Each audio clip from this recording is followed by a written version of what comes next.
Okay, it is 5:30. Good evening and welcome to our study session for September 21st, 2020.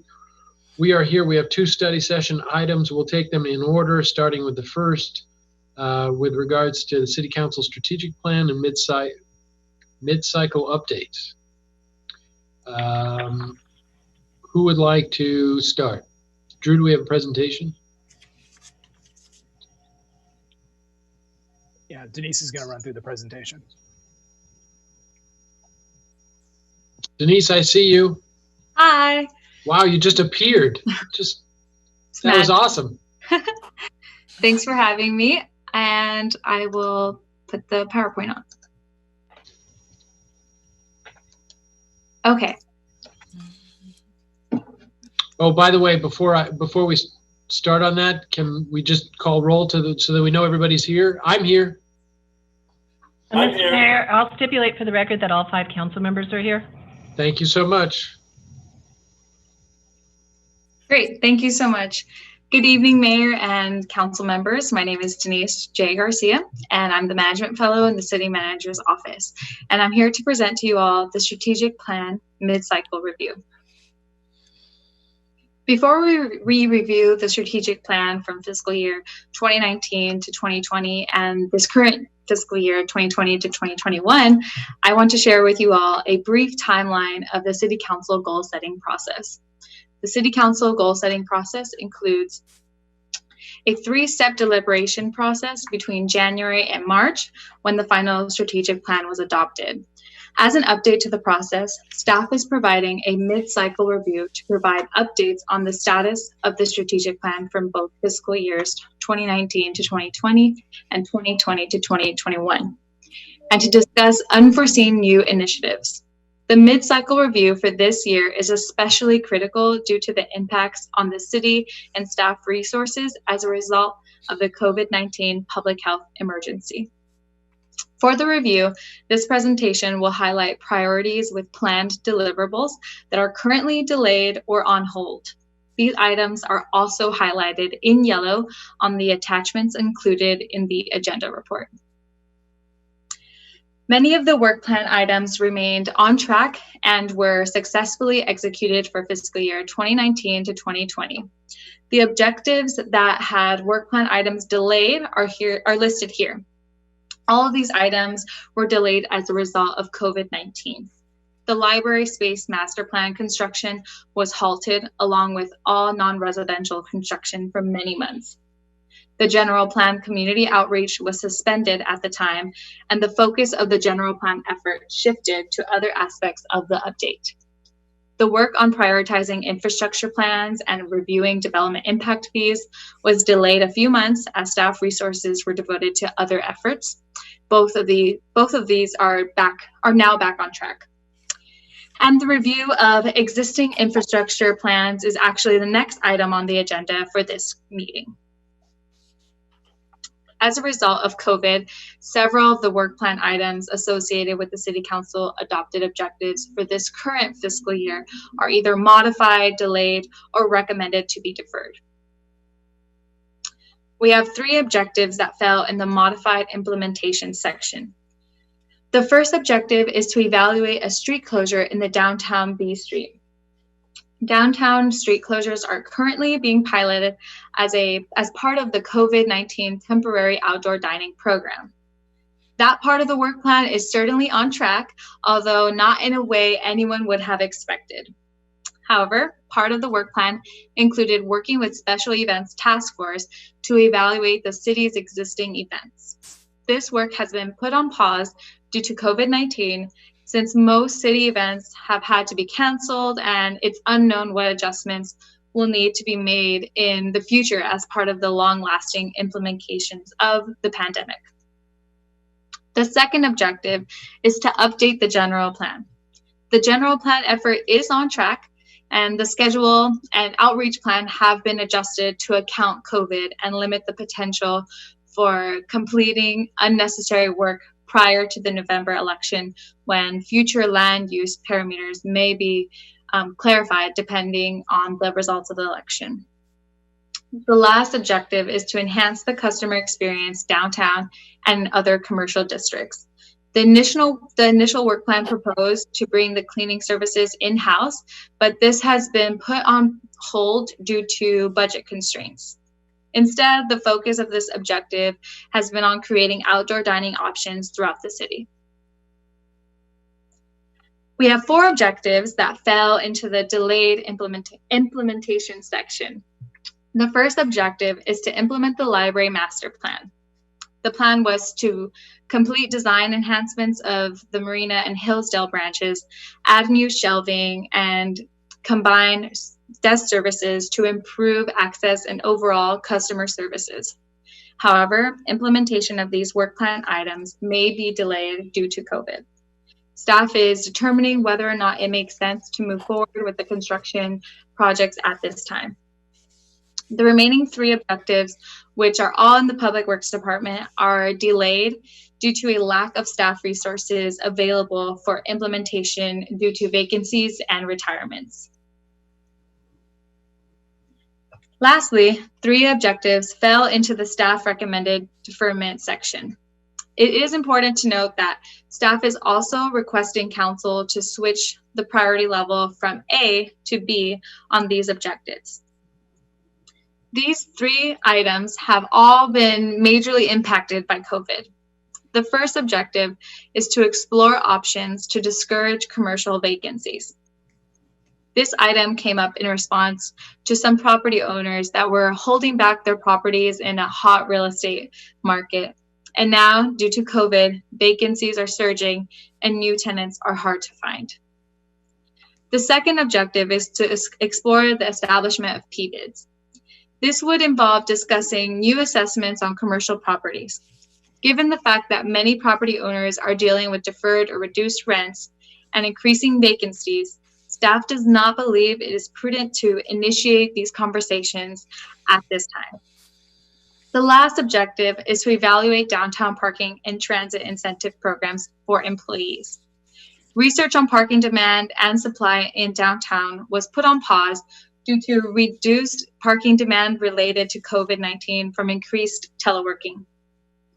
For all of these items, staff recommends deferring them until after the pandemic, when we have a better understanding of the long-term impacts.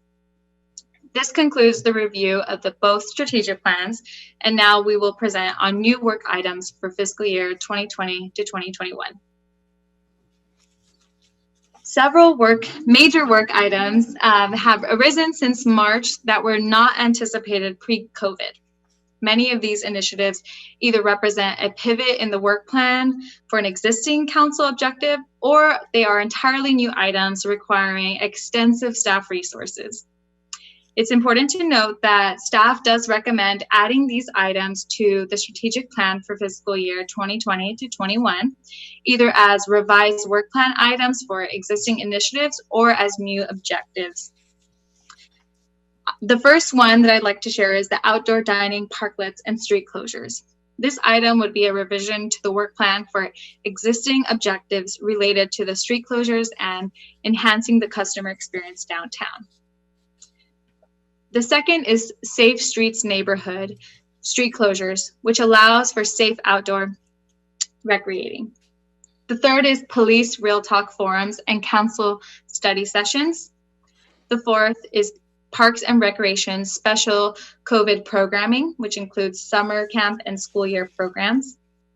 The fifth is the implementation of online permit center. And the sixth is racial equity community public art project. And we are suggesting that these new initiatives should be added to the strategic plan as A priorities. The recommendation moving forward is to request City Council to direct staff to bring back a revised 2020 to 21 strategic plan for adoption with the revisions that we discussed tonight. This concludes my presentation, and I'm happy to take any questions you may have. Thank you.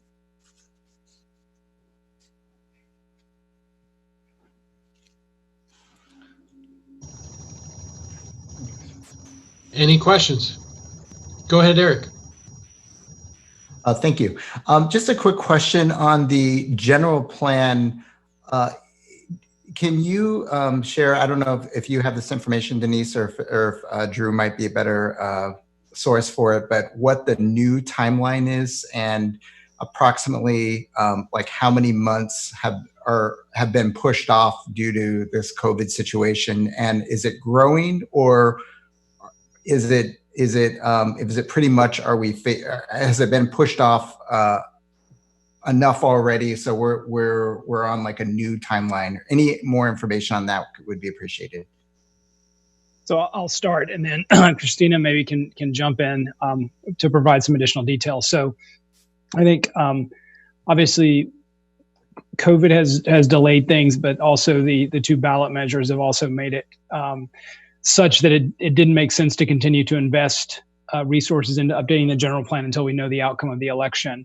Right now, we're working on certain policy-related things. So our consultant is still actively working on things that aren't necessarily don't need a lot of public outreach. So they're still making progress. As to the question of how far out we've delayed the end of this, I'll leave that to Christina to answer if she's on. If not, we'll have to follow up.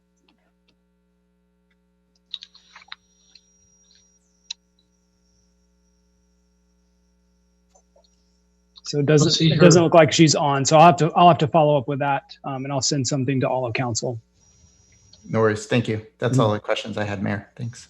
Excellent. Other questions? Diane, Rick, Emirates. Thanks. I guess I was just thinking that there's something that's probably a priority A that we're doing that could be added, and I think that's really around like enhanced communication for COVID, public education, and the need to do things like communicate what our new policies are for wearing masks, the support that we're doing for the mobile testing site. And so I think that would be a good thing to capture in the work plan that we definitely are doing. And that is a drain on resources, a necessary drain.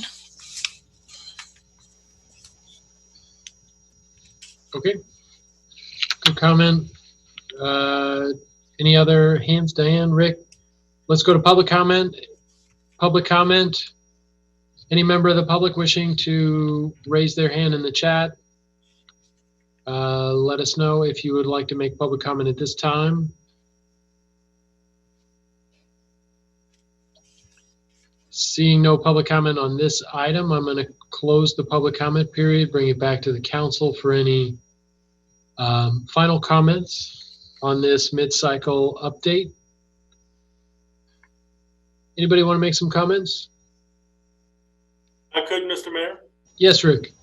Yeah, I mean, I totally understand the reason why this item was brought forward.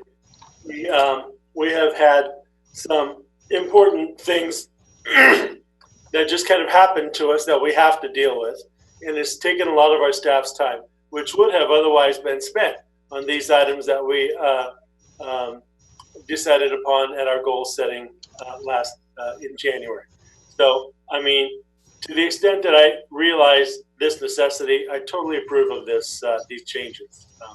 And we'll, of course, revisit in January, and we can go from there. Thank you. Well said. So, Deputy Mayor Rodriguez. Thank you. I concur with everything that Councilmember Bonilla said. And I also just wanted to take another opportunity to thank staff for being so flexible and able to kind of step up to the occasion for everything that we're experiencing right now. I think that because we're so organized and we run such a tight ship, we were able to shift all these resources to where they were needed most. And I think we've done a very good job of that. So thank you. That's perfect. And Councilmember Pappen. No, I would just concur. I think being nimble in this time of COVID and these extraordinary circumstances has served us well.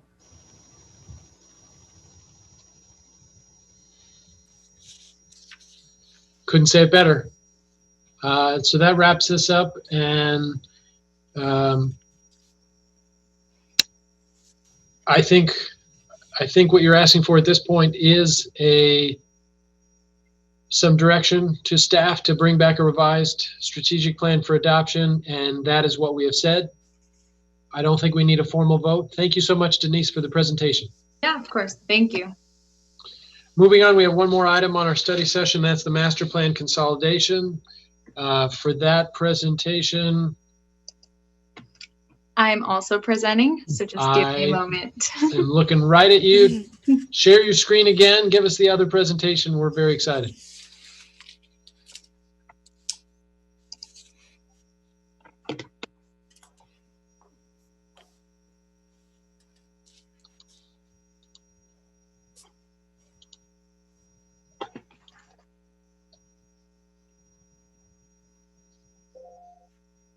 Okay.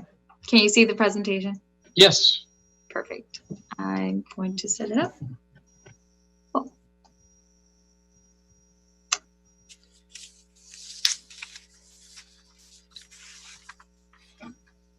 Okay. Just to clarify, is what you're seeing just the presentation, or do you also see the notes? We see the notes. What display setting are you on? Now it should be. Is it? We know what you're going to say. Good evening, Mayor and council members. No. We can read it, Jane. We see the notes. So do you want to put on display settings at the top there? Yeah, let me fix that. Just one moment. You didn't memorize the presentation? I did not.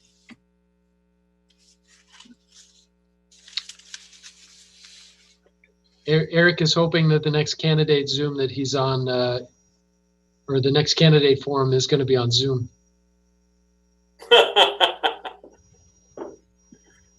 Okay. Is that better for everyone? Yes, it's all there. Great, Awesome. Thank you.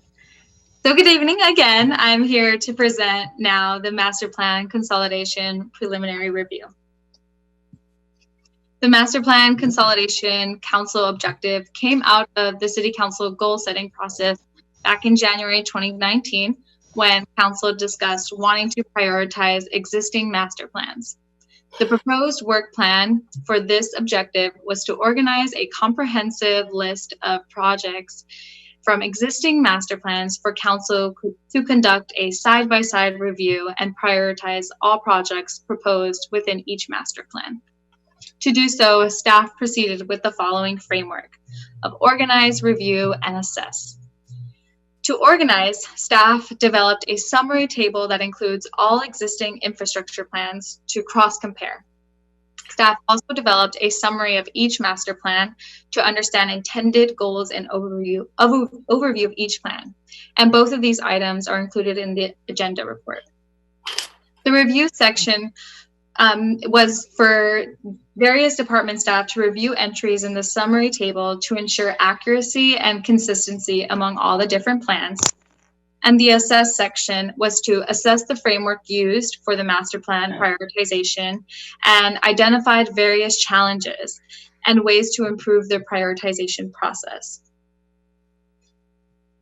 The summary table includes a response to each of these bulleted items listed here. The purpose of the extensive list was to have the ability to cross-examine plans from various important aspects of each plan all at once. The goal was to create a comprehensive list onto one digestible format to make analyzing and prioritizing of complicated plans as easy as possible. Both the summary table, both the summary table and the summary of each master plan is included in your agenda packet. There are a total of 15 existing master plans included in the summary table. 1 comes from the library, 6 are from Parks and Rec, and 8 from Public Works. This evening, we will go over the master plan consolidation effort, and then we will focus on reviewing the library master plan and the 6 Parks and Rec master plans. As staff tried to organize the plans onto the summary table, we quickly identified several key challenges, which are listed here. Challenges include identifying plans, deferring funding sources, disaggregating plans and projects, and cost estimate inaccuracies. So in the next few slides, I will go over each of these challenges in more detail. The first one is identifying plans. It was challenging to identify which plans needed to be included in the summary table for a couple of reasons.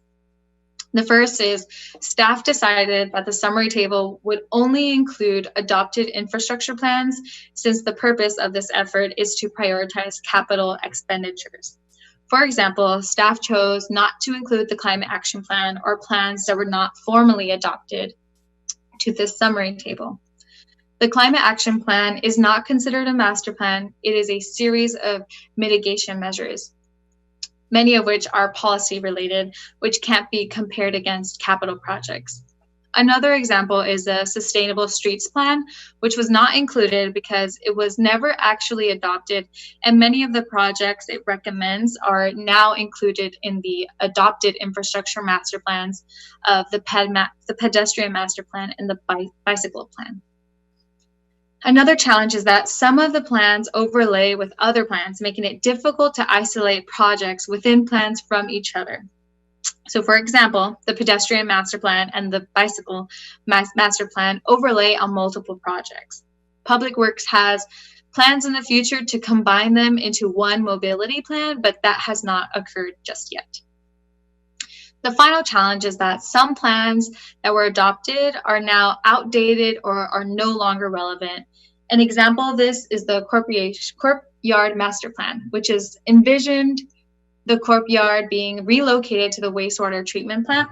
However, due to the changes in the design of the wastewater treatment plant, that is no longer a feasible option, which means it's no longer relevant. The next is deferring funding sources. We found that there are so many different funding sources, some of which are specific to certain plans and projects, and this makes it difficult to conduct a direct analysis of all plans because different departments have different and dedicated funding sources. Dedicated funding sources cannot be interchanged. And for an example, the gas tax can help with road maintenance and street projects, but it can't be utilized to help build a park or enhance the library. Various impact fees, such as the Parks and Recreation fee, cannot be used for traffic improvements. So those are examples of how dedicated funding sources can't be interchanged. And I also want to share that the general fund is still an important source for many of the projects on the plan, but it often provides supplemental funding to make up the gap when dedicated funds run out. Next, we have disaggregating plans and projects. The level of complexity differs among the different plans, making it difficult to conduct an accurate and fair analysis.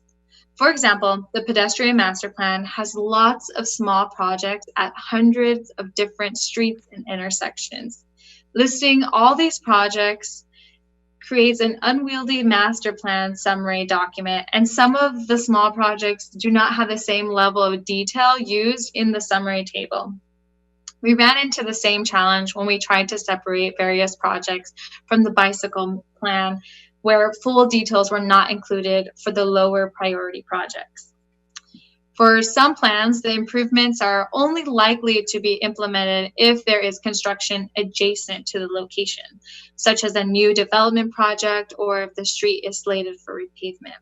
So this makes it hard to prioritize projects independently. And the last challenge that we found is cost estimate inaccuracies. Due to some plans being many years old, many of the cost estimates are no longer accurate. Additionally, the cost estimates only covered the cost of construction costs and not cost of full project completion. This makes it difficult to determine an accurate cost estimate of the plan. This is further challenged by whether or not a project is constructed independently or if it is included as part of another larger construction project, as mentioned on the other slide. Due to the challenges presented in this presentation, it is very difficult to prioritize different master plans, especially those that come from different departments. This concludes the overview of the master plan consolidation and prioritization process. And now we will move forward with a brief review of Parks and Recreation and Library master plans. So for Parks and Recreation plans, I have listed here the different master plans that are included, again, in your agenda report in more detail. But here we have the estimated cost in millions of each plan and the status update of each plan. Currently, the Burrell Park Master Plan is in progress, and so is the Central Park Master Plan. The main funding source for park improvement projects are park in lieu fees, which are generated from the construction of new housing units. Fees are paid only at the time building permits are pulled. So while there may be approved projects that have associated fees, if those projects never materialize, the fees are not paid. It is both an inconsistent and unpredictable source of funds that varies depending on housing construction. Average annual in lieu fees collected are approximately $2.5 to $3 million. While those may cover the cost of a couple of playground renovations or the installation of an artificial turf field, they are woefully inadequate to fund large-scale improvement projects, such as the Central Park Master Plan or significant upgrades or replacement of recreation facilities. So here are the factors that Parks and Recreation considers when prioritizing projects. The first is the amount of money that is available. Next is correcting or eliminating unsafe conditions. They also consider projects with a great need that will increase capacity for use, and projects that are geographically diverse, and they give priority given to those neighborhoods that have the greatest need. They also factor in newer and more recently approved master plan improvement projects and projects that may be eligible for other funding sources or matching grants. And lastly, they consider projects that add a new amenity not currently within the system. Next, we have the Library Master Plan, which here I titled has a cost estimate of $2.9 million and is currently in progress. The main funding sources for the Library Master Plan come from the San Mateo Library Foundation and Measure S funds. Some of the prioritized projects include the Children's Remodel, which was already completed, and branch improvements to the Marina and Hillsdale libraries, which has an estimate cost of $100,000 combined. Some of the factors to consider when prioritizing projects from the library department is the money available, what could make the best immediate positive impact, projects that are deemed as greatest need from community members, and projects that need to be completed together from a construction standpoint. Staff recommends reviewing the table summarizing the projects from the City Master Plan documents and discuss establishing a prioritization process for the projects from the Parks and Recreation and the Library Department.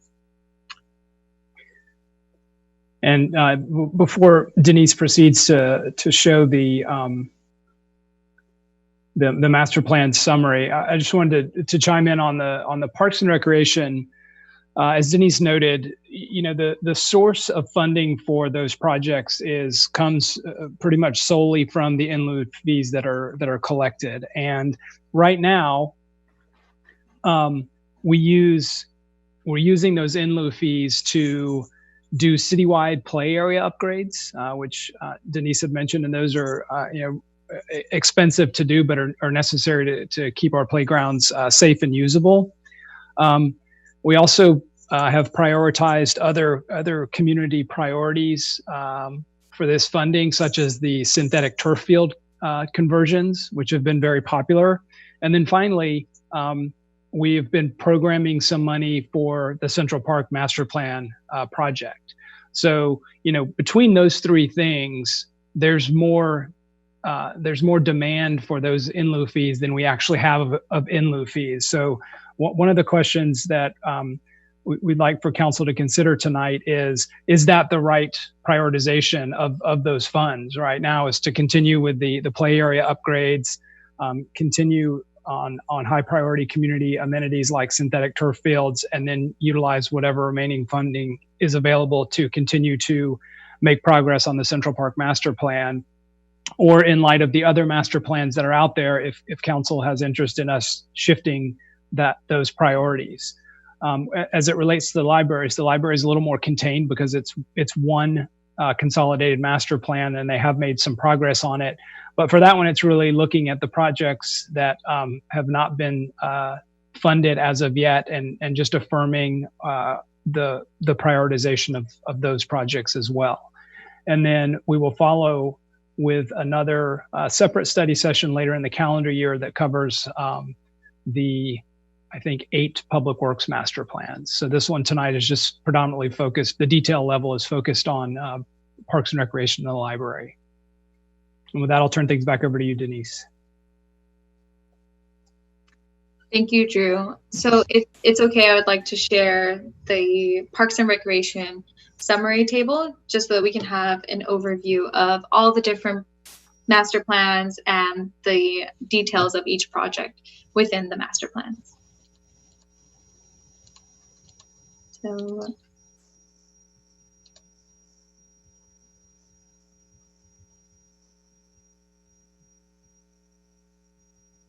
okay, can we all see the summary table? Can you make it a little bit bigger, Denise? Yeah, working on that.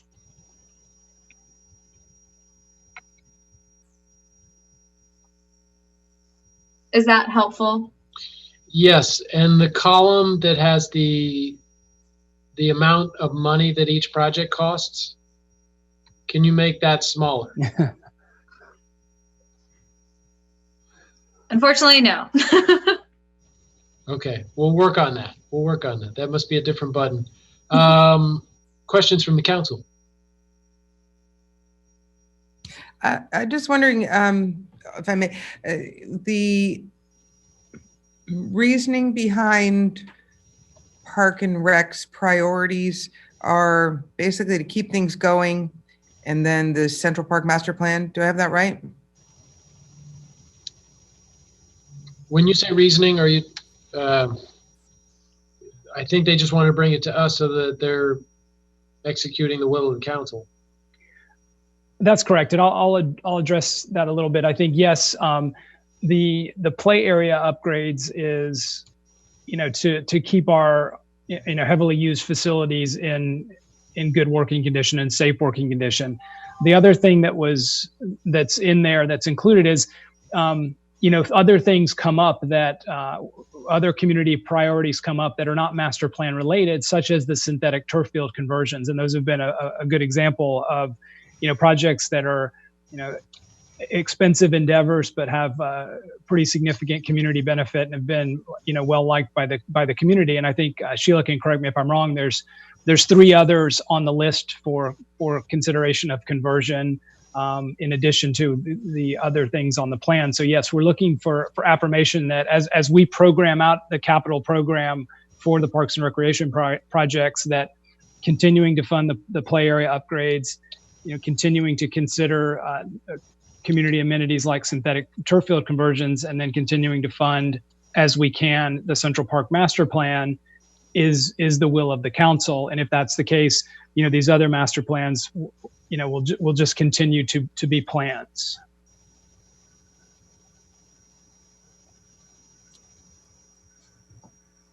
Okay. Other questions from the council? Deputy Mayor Rodriguez. Thank you, Mr. Mayor. As I recall, when this came up in the Blue Sky workshop in 2019, one of the reasons behind it was to figure out how we can make some of these plans happen and not just be kind of a number and in a spreadsheet. And I'm just curious, I know that we're kind of in the really early stages of mapping this out. I know it's taken a long time just to get to where we are right now, but where do you see this going in terms of looking for options to maybe move a little bit faster, or at least have the conversation for how we can get through, raise more funds to make some of these plans happen? Not specifically talking about Parks and Rec, but just in general. Yeah, I think that once we go through this and once we go through the public works, depending on the direction council provides, I think we could then come back with some options for funding the different facilities. I think there are some standard considerations like doing, bond financing. There's, I think, creative things that we could consider as we go forward to help fund some of these things that we may not have considered in the past.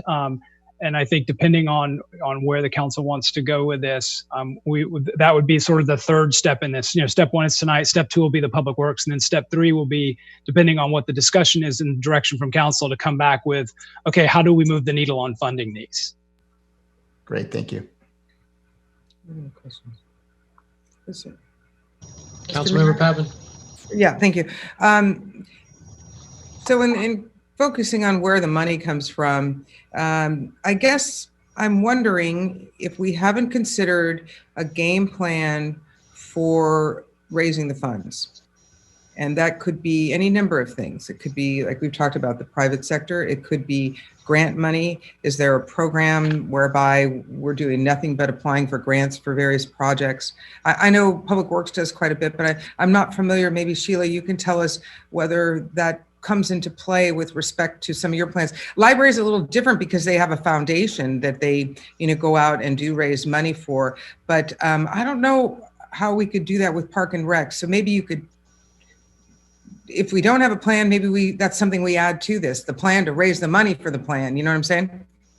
Yeah, I mean, I think that's part of that third step I was talking about is if we do want to do these things, we need to come up with a plan to raise the money in one way or another, or probably multiple different ways. I think Sheila can correct me if I'm wrong, but there is some grant funding available for the Parks and Recreation projects. It's not a significant sum of money, but I believe, Sheila, we were successful in getting our grant for Burrell Park that's paying for a decent portion of that park. But then otherwise, I don't think for the Parks and Rec projects that there is a significant amount of grant funding. So we will have to think through a strategy for raising the funds. So thank you, Drew. Sheila Kansian, Director of Parks and Recreation. There is some limited grant funding available, and Drew alluded to the recent Land and Water Conservation Fund grant that we think we're successful. It's been approved by the state and then has to move on to the National Park Service for final approval. And that was about $770,000. There was some recent good news in that there has been a reauthorization of the Land and Water Conservation Fund at the national level. And so there may be more opportunities. For a good while, there was not a lot of land and water conservation funds available. So for a project like Burrell Master Plan that's going to cost in the neighborhood of $1.2 million, $780,000 is a pretty good source of money for that project. And so I think that will be one that we'll continue to look at in the future. State of California, the last bond that had some park funding approved was Prop 68. And that was approved, I think, 2 or 3 years ago. There is both per capita funding that comes with that, as well as grant-specific projects. We just got the allocation for per capita, which is a whopping total of $274,000. And that's just based on population. There are some other sub-programs that are included in that. Unfortunately, the match with what those funding priorities are and what our greatest need are don't always line up. So for example, a lot of those were for clean water programs, which may be great if we were looking at creek improvements or improvements out at the shoreline, or perhaps even up at Laurelwood Sugarloaf. But for your basic, hey, let's replace the playground, let's replace the restrooms, those funding sources don't generally line up very well. And one more question, if I may. When was the last time, I thought it was pretty recently, that we took a look at the park fees that we charge in connection with development? Was that done pretty recently, if I recall? So the park in lieu fees are being reviewed right now as part of the citywide strategy on all impact fees. that's being handled out of the Community Development Department. So we are part of those discussions. And so there will likely be some recommendations that will come out of that process. Okay. Councilmember Lee.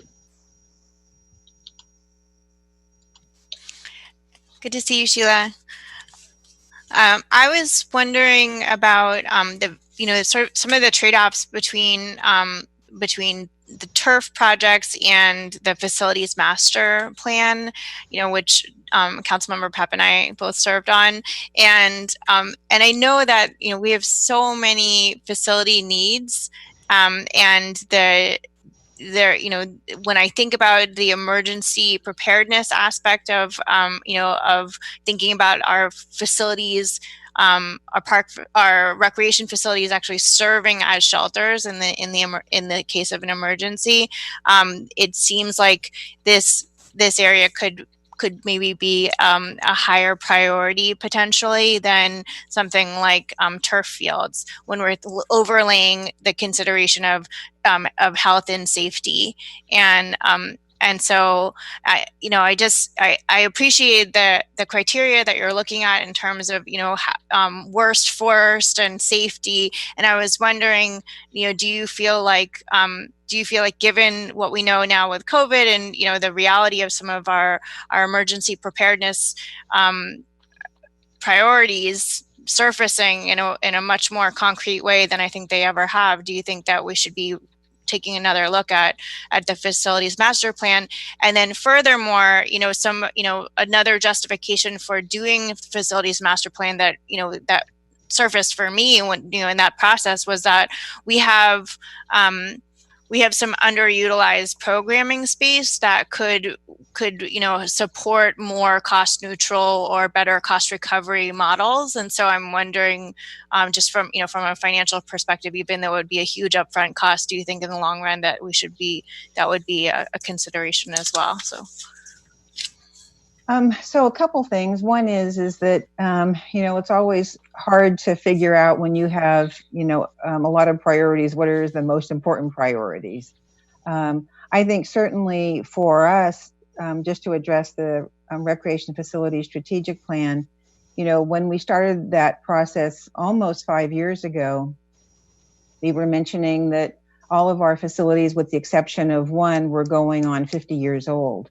Now we're 5 years later, and so I can say with some certainty that now all of our facilities are going on 60 years old, with the exception of one. The trade-off isn't so much about priority and need as it is the available amount of money that we have and what can be accomplished with it. And so, $2.5 million that might be able to install a synthetic turf field might be able to get us some renovations in one of our buildings. And the question is then, what's the trade-off of that? Are we buying more program space that we can provide more licensed childcare, which I know was a big need in terms of that. So I think it's both relative to importance, and again, from a facilities perspective, there will come a day when our poor swimming pools just won't be able to open the doors anymore. But the amount of money that's needed is so significant, so that we begin to look at it, I think, in smaller chunks, rather than necessarily saying that we need so much money to bite off a big chunk. So I think they're all relatively important in terms of that. I think, the interesting thing about COVID from a facilities perspective is we learned a lot about this last summer about programs that we could do outdoors in our parks and that we didn't think we could do. And so one could argue that now those outdoor spaces are more important. I think what we're experiencing this fall is between the indoor programs that we have is that they're not easily set up for supporting the kinds of things that we're doing. We're making it work. So sorry for the long answer, but I guess there's no good answer in terms of trying to think of what the trade-offs are.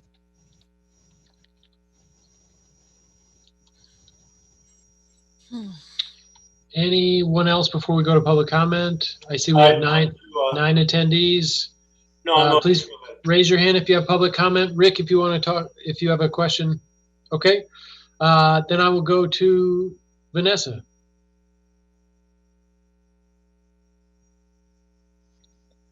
Hi there, can you hear me? Yes. Hi, Vanessa Soul from Bay Meadows. I just wanted to, again, voice our support in helping out Parks and Rec. And I know that this is a gray area, a hazy area in terms of what we can do right now with our parks facilities. But as a mother of 3 and pretty connected to a lot of moms in the community, we're all really hurting for more things we can do with our kids. And we would definitely be behind you in continuing support and finances, especially in reopening our facilities in the coming weeks and months. Vanessa, thank you so much for that comment. I appreciate it. I would join in that sentiment that we certainly hope that the numbers are good and that everything can open up safely. And we're very lucky to have parks like the one in Bay Meadows that's 12 acres of park space, and kudos to the council members who came before us who added things like open space. Any other public comment? I see no hands. I will close the public comment period, bring it back to the council. Rick, would you like to go first? Thank you. On the parks, it's really, I think Sheila said it just before she finished speaking, that it's kind of all over the map. There's a lot there that can be done. Deciding what it is that should be done first is kind of difficult. I realize that we have COVID right now, so most of the actual playground spaces themselves are closed. And I think that they're closed because surface transmission is not the only way this disease transmits. And we all know kids tend to get right in each other's faces when they're playing. It's a very difficult thing. But one of the important things to know is, for instance, Central Park, we need new equipment there. And we have other parks that need updating. Some of the equipment we have is just not really safe. Speaking of parks and safety, I think about seismic safety a lot. And I did a tour, I think, last year of a bunch of parks. And what I saw was that our green spaces are beautiful. People love them. But our built spaces are really outdated. So many of them were built in the 50s and 60s. And their seismic standing is not good. And I think Councilmember Lee raised a good point about their functionality and usability during emergencies. If there were to be an earthquake, and especially considering that we have gas appliances in those buildings, heaven forbid, there could be some serious problems. So I would actually prefer leaning away from some of the other bigger master plan kind of projects and getting some of the life safety things done to make sure the buildings stand up, that they have modern appliances, they're going to be safe, and that the playground equipment is new and ready for when kids are able to get out there and actually use it. And that's about it on parks, as far as I'm concerned. Okay. Other comments on direction we should head in, Councilmember Lee?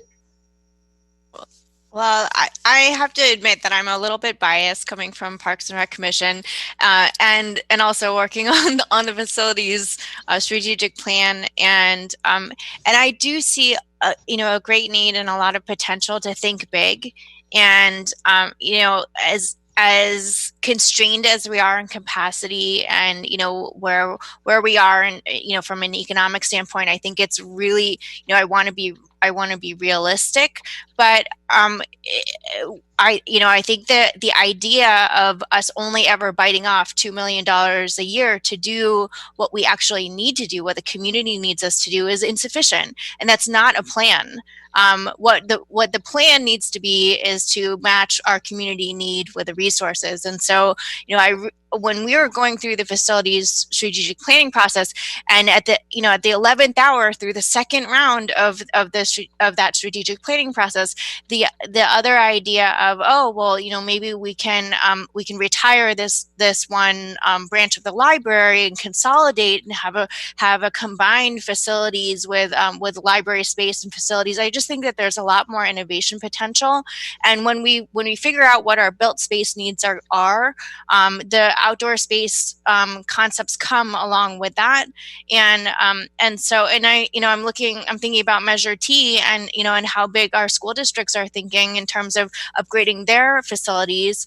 And when we compare facilities, like we're talking, our facilities are like 2 and 3 decades older in a lot of cases, and quite insufficient in terms of meeting the capacity needs, or as I mentioned, the need for programming and cost recovery. And so I would love to prioritize the plan for funding, and I completely concur with Councilmember Pappen that that plan needs to include private dollars and grants. And if you're asking us to weigh a trade-off of $2 million, in bite size, or think big, I think that's a challenging decision. I'm hoping we can find a way to figure out what our $2 million or $1 million expenditures is going to be in the immediate term, and then also at the same time tackle the long-term fundraising strategy to get the facilities plan executed and implemented. So that's where I'm leaning, if that's a clear enough direction. Okay. Councilmember Pappen, and then we'll go to Deputy Mayor Rodriguez. Yeah, so a couple things come to mind. There's the short term and the long term, and I appreciate that tonight we've kind of been dealing with the long term. The short term, sorry. So when we talk about the long term, Sheila, correct me if I'm wrong, but it is that most of the 5 rec centers we have or so were not done without some sort of bond measure. So it may be that for the long term, this council needs to get to a point to consider. This is a very difficult time, and it may not be the time to be considering a bond measure. But to get realistic, there are 2 things I think you have to, one, and we will look at park and lieu fees. But the other one is we would have to look at a bond measure to get very serious about the facilities. I sat on both before the facilities master plan, there was also the turf citizens advisory committee. So I've been through both of them. I know what both entail, but yeah, to move the needle, there would have to be some both private financing and then some public financing by way of a bond. And we'd have to take a look at that in order to get us, where we'd like to be facilities wise. So it's all about money, something new. Thank you, Councilmember Pappen. Well said. And Deputy Mayor Rodriguez. Thank you. I generally agree with staff's approach on prioritization. I think that we're not left with that many choices, and their logic sounds right to me. This is really tough, and I think most of my colleagues would agree that when you go down the list of all the different things, it's like, yes, yes, yes. All of them need to happen, and all of them need to happen the sooner the better. So I sort of see prioritization as more like, how do we get things done in the smartest way possible, quickly as possible, and as Councilmember Bonilla mentioned, with safety in mind. But they all need to get done. And so right now we're in a tight spot, and it feels like, the world's coming to a standstill. But this is going to pass, and we always got to be thinking about the future and how we're going to get this done. So I'm very much looking forward to less about which gets done which, because I really trust it. Staff is looking at which facilities are aging and which have our residents in danger. But how are we going to get it funded, and what's it going to take to do it? So that's what I'm thinking on this.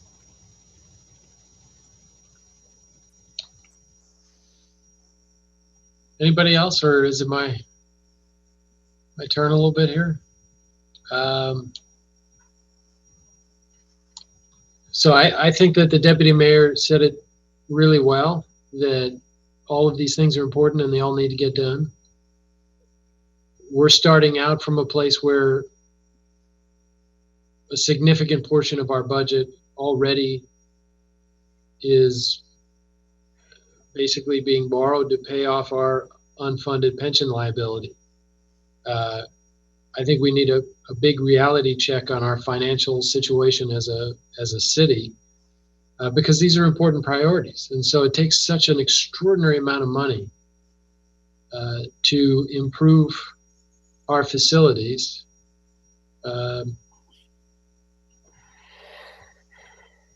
It really comes back to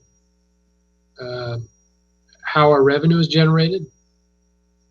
And I try to have an honest conversation with residents with the fact that when your revenue is capped significantly and that commercial property is paid a much smaller and smaller percentage over the years, that's how our budget gets constrained. That's why we're in this huge hole. We've got such a tremendous deficit. So I don't see a long-term plan for us other than to continue borrowing.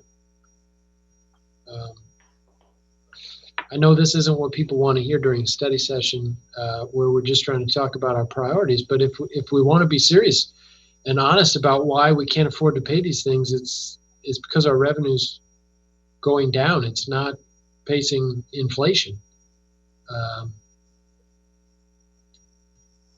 So I want to echo what the other council members have said. Yes, I support each and every one of these projects happening. If I was going to prioritize them, I would prioritize the playgrounds and the safety projects. So our facilities that provide childcare. Childcare is an essential service that the city is engaged in, and our neighborhoods, our families, our working families need that. Until we can improve those facilities so that they can be certified, state licensed childcare facilities, we're not fulfilling our essential responsibility to working families and neighborhoods. So those are major, major priorities. I can't wait to hear the PAPN plan in January at our priority session. The PAPN plan is going to make it happen because that's what the PAPNs do. I look forward to our priority session in January. I hope that we can, even in this recession, I hope that we can look at the big picture, see what revenue is doing, see what we can afford, and make tough choices, because everything affects everything else. The more money that we pay in salaries, the less money we have to fix these facilities. So every choice that we make has to be, we have to be contemplating how this affects the rest of the city and what we provide to residents, because residents remind us again and again how important quality of life is. This is a big part of that, having facilities that get updated. Drew, if you feel like you need to give us further direction, please let me know. I don't hear clear direction other than we really want to have this conversation in a longer way, and the priority session in January may be that time. Yeah, I think we're pretty clear on the direction. I think that largely aligns with the direction that we've been going. I think one of the things we need to do is tie up the facilities master plan and bring that back for council consideration, and along with that, a comprehensive discussion about how do we get there. financially with these facilities. So I think we're clear on where we need to go with the recreation master plans at this point. Okay, thanks, Drew. Can I add one thing through the mayor? Please. Okay, so for the public who may be watching, you might be scratching your head at why we have all of these unfunded projects and why they sit on shelves for so long. And so I had the same question too. And and when I was talking to our lobbyist, who is one of our key fundraisers in Washington, he explained to me that we need to have all of these plans, because if you don't have the plan, you will not get funded.